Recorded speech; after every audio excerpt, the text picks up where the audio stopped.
हमारे घर में मेरी माँ बाप, बड़ा भाई और एक खाला रहती थी। खाला अभी तक कन्वारी थी। मेरी खाला दिखने में बहुत खूबसूरत और जवान थी। जब भी खाला नहाने जाती तो मैं छप कर उन्हें देखता रहता था। बड़ा भाई और खाला भी साथ रहती थी। फिर कुछ देर बाद खाला नहाकर बाहर आ जाती तो मैं अपनी जगह पर वापस जाकर बैठ जाता था। एक दिन नहाने के बाद खाला अचानक अपने कमरे में जाकर कपड़े बदलने लगी। वो मंजर बहुत खूबसूरत लग रहा था।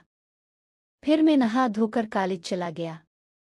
जब दोपहर को घर वापस आया तो माँ बाप घर पर नहीं थे। मेरे पूछने पर खाला ने बताया कि वो किसी रिश्तेदार के यहाँ ठहरने गई है, शायद उन्हें वापस आने में देर हो जाए।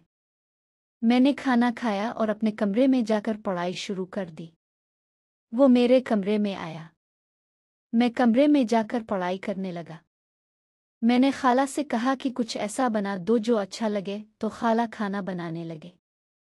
फिर मैं बाहर खेलने चला गया। शाम को तकरीबन 5 बजे मैं घर वापस आया तो खाला ने खाना तैयार कर लिया था। खाला ने कहा, खाना खा लो। मैंने कहा, नहीं, आज मैं और आप साथ मिलकर खाएंगे। तब खाला ने कहा कि मैं तो नहाने के बाद खाऊंगी। मैंने कहा, ठीक है, अब नहा धोकर आ जाएं। चुल्लू फिर खाना खाते हैं। तब खाला बोले, ठीक है, मैं नहाने जा रही हूँ। अब खाला नहाने चली गई और नहाकर बाहर आने लगी तो मैं वहां से हट गया। खाला अपने कमरे में चली गई। फिर खाला ने पूछा, तुमने खाना खा लिया? मैंने कहा, नहीं, हम मिलकर खाएंगे। क्या आप बुरा नहीं मनाएंगी? तब खाला ने आंखें मुचकाईं और पूछा, किस तरह का? मैंने हाथ उठाया और शराब पीने का इशारा किया। हम दोनों ने छप कर जाम चढ़ाए। खाला इसे पीते ही बोले, ये तो बहुत कड़वी है यार, पता नहीं लोग इससे कैसे पी लेते हैं। मैंने कहा, खाला, इससे बड़ी खुशी महसूस होती है।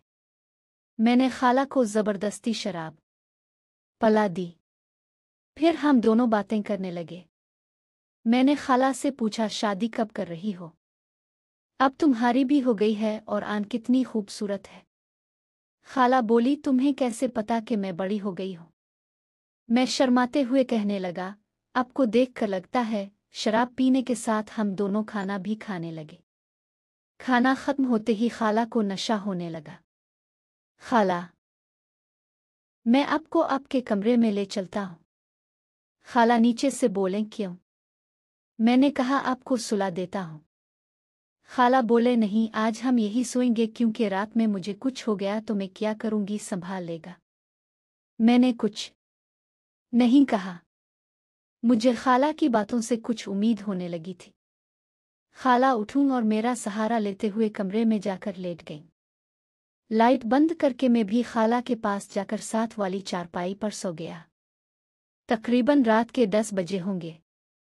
सर्दी लगने लगी थी और मैं वहां सो गया क्योंकि इस वक्त खाला को निशान चढ़ा हुआ था, इसलिए उन्हें मेरे हालात का कोई पता नहीं था। खाला की सांसें तेज तेज चलने लगी थीं। मुझे लगा कि खाला सो गई है, लेकिन वो अब भी मुझे देख रही थी।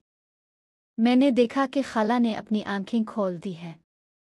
मुझे एक पल के लिए थोड़ा सा डर लगा क्योंकि मैं अभी तक जागा हुआ था। इसके बाद हम सो गए। मुझे बहुत अच्छी नींद आई। मेरी खाला और मेरे दरमियान काफ़ी फासला था कि अगर खाला से दोबारा कल के बारे में कहूँगा तो वो मुझे क्रिकेट खेलना सिखा देगी। इस डर से मैंने उन्हें नहीं पूछा। यूं ही मेरा दिन गुजर रहा था, लेकिन कॉलेज की छुट्टियां चल रही थीं। मौसम बदलता गया और हम दोनों एक ही कमरे में चारपाइयों पर सोते थे। क्योंकि मैं बहुत डरपोक था तो अपने कमरे में नहीं जाता था, बल्कि खाला के कमरे में सोता था। एक रात मुझे नींद नहीं आ रही थी।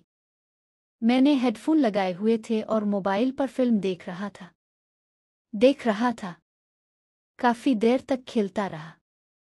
खेलने में इतना ज्यादा मगन हो चुका था कि मुझे कुछ सुनाई नहीं दे रहा था। तब अचानक खाला पानी पीने के लिए उठी और उन्होंने मेरा हाथ पकड़ लिया। इस वक्त वो बहुत ज्यादा गुस्से में लग रही थी। उन्होंने मुझसे कहा, तुम क्या कर रहे हो? अभी खेलना छोड़ो, तुम्हारी माँ को मैं बताती हूँ। मैंने खाला से बहुत मनाया कि वो घर में किसी को ना बताए। फिर खाला मान गई।